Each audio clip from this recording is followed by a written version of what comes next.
As Tesla's battery day approaches, there's been abundant speculation as to what will be revealed. From tabless electrodes to the million-mile battery to larger battery cells, the Tesla and investor community have been swirling with anticipation.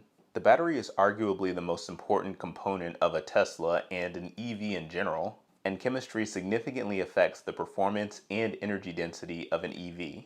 As Tesla grows and becomes more vertically integrated, it is conceivable that they could potentially take battery production fully in-house. So that got me thinking, could Tesla go into mining?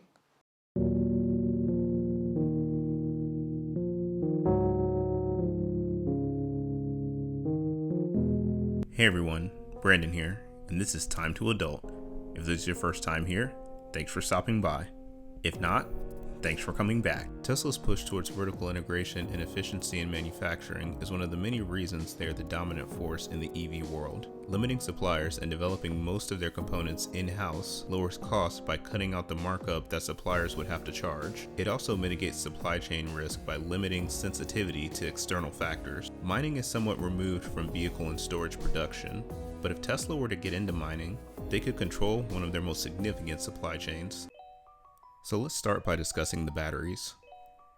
There are three battery chemistries that are predominantly used in EVs and energy storage: NMC, NCA, and LFP.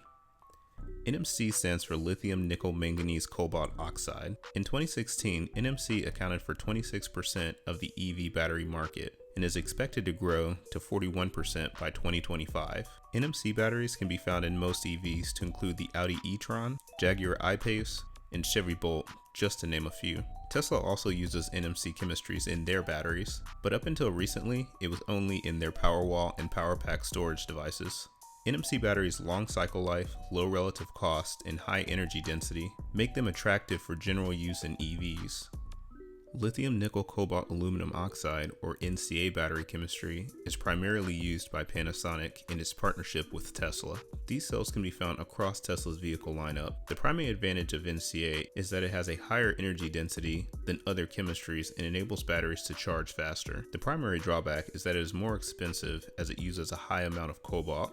For those who aren't familiar with cobalt, it isn't just expensive, but has a lot of problematic implications from a social, environmental, and humanitarian perspective, as it comes from the Democratic Republic of Congo and has been known to be mined by children. There are also concerns about cobalt entering the environment through improper disposal. This issue is being addressed by steadily decreasing the amount of cobalt content and increasing the nickel content, creating nickel-rich NCA. The main advantage here is higher energy density and less reliance on cobalt, but the cost is an increased chance of breakdown, i.e. a reduction in battery cycle life. The final chemistry, lithium iron phosphate or LFP batteries, have a wide range of applications due to their relative safety and stability. Because they contain neither nickel nor cobalt, these are less expensive and don't come with the issues I mentioned with cobalt. The primary disadvantage of LFP to other chemistries is its lower energy density, but this is improving. LFP is a popular battery chemistry in China, and battery supplier CATL has recently begun producing them for the Made in China Model 3. At the Tesla Q2 earnings call, Elon Musk mentioned that vehicle efficiency of the Model 3 would allow for lower energy density batteries, while still allowing a decent range, essentially freeing up the more supply-constrained nickel batteries for higher cost vehicles. So now that we've talked the required chemistries, let's move on to the supply chain. Tesla gets their batteries from three major partners: Panasonic, LG Chem, and CATL. Their primary partner, Panasonic, produces 2170 cells at the Tesla Gigafactory 1 in Nevada. These are the primary cells used in Teslas outside of China. Panasonic operates 13 lines at Giga Nevada, producing 36 gigawatt hours of battery cells annually. These cells use NCA chemistry, which means they require lithium, nickel, cobalt, and aluminum.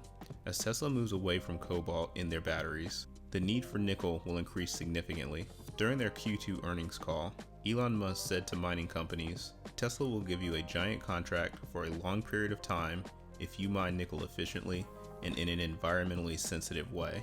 The environmental impact of mining is a significant concern for Tesla, as they track and attempt to limit that impact. Detractors of the green narrative have argued in the past that the environmental impact of producing EVs is worse than the impact of driving internal combustion engine vehicles. Tesla is sensitive to these arguments and seeks to minimize their impact through responsibly sourcing materials. A recent Reuters report said that Tesla is in talks with Canadian mining company Giga to source low-carbon nickel.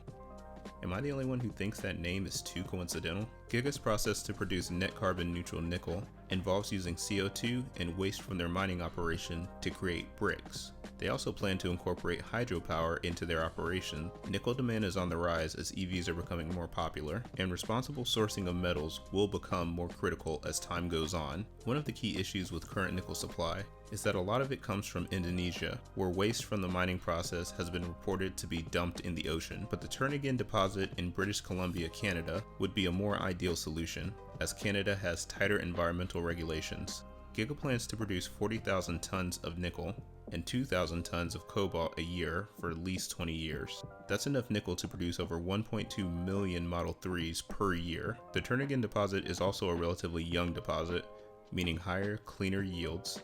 Still, with all these advantages, the mining process could still generate up to 28,000 tons of CO2 a year. That's equivalent to the output of about 5,600 passenger vehicles. We can't forget, however, that they plan to capture carbon and make bricks to offset this impact. So where does Tesla fit into all of this?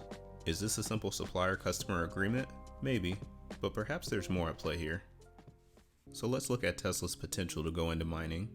As Tesla continues to grow battery production and potentially take it in-house, they will require more materials like nickel. The Turnagain deposit will require up to $1 billion of investment to develop. This is the key issue with the rare earth metal supply chain. Despite the demand, there's a huge financial risk in these mining endeavors. Geopolitical issues and commodity price volatility are two of the biggest, but these would be non-existent for Tesla if they were to invest in the Turnagain project. Compared to other areas, North America would be a fairly stable location for mining operations from a geopolitical standpoint. And as the sole consumer of the mine's yield, Tesla wouldn't be sensitive to commodity prices. With an investment in exchange for nickel, cobalt, and even equity in Giga Metals, Tesla could secure their supply of nickel and cobalt and have more control over their battery supply chain. Taking it a step further into the realm of speculation, what would happen if Tesla partnered with Giga Metals to develop a more efficient mining and refining process? The mining process is very inefficient and has a high carbon footprint. This looks like an industry that would be ripe for disruption. Being vertically integrated, it would make sense for Tesla to develop mining capabilities. If only there were a company close to Tesla that they could partner with to develop new, clean digging and drilling technology. This may be a bit of a stretch, but if Tesla were to integrate resources from the Boring Company into mining operations, they could reduce costs and limit the impact to the environment significantly. The Boring Company tunneling machine simultaneously digs and reinforces tunnels, making the process considerably faster. It also makes bricks with the excess dirt that it excavates. Most of the carbon produced from mining is from the diesel-powered mining equipment, but the Boring Company tunnel boring machines are electric. Of course, I'm no mining expert, so I have no idea how difficult or efficient this could be for Tesla, but it's not unheard of for Tesla to work with other Elon-run companies. You know how the Cybertruck kinda looks like a spaceship? It's not a coincidence. The ultra-hard 30X cold-rolled stainless steel used in the Cybertruck exoskeleton is the same steel used in SpaceX's Starship. This is all speculation, but I'd be interested to see where this relationship between Tesla and Giga Metals goes.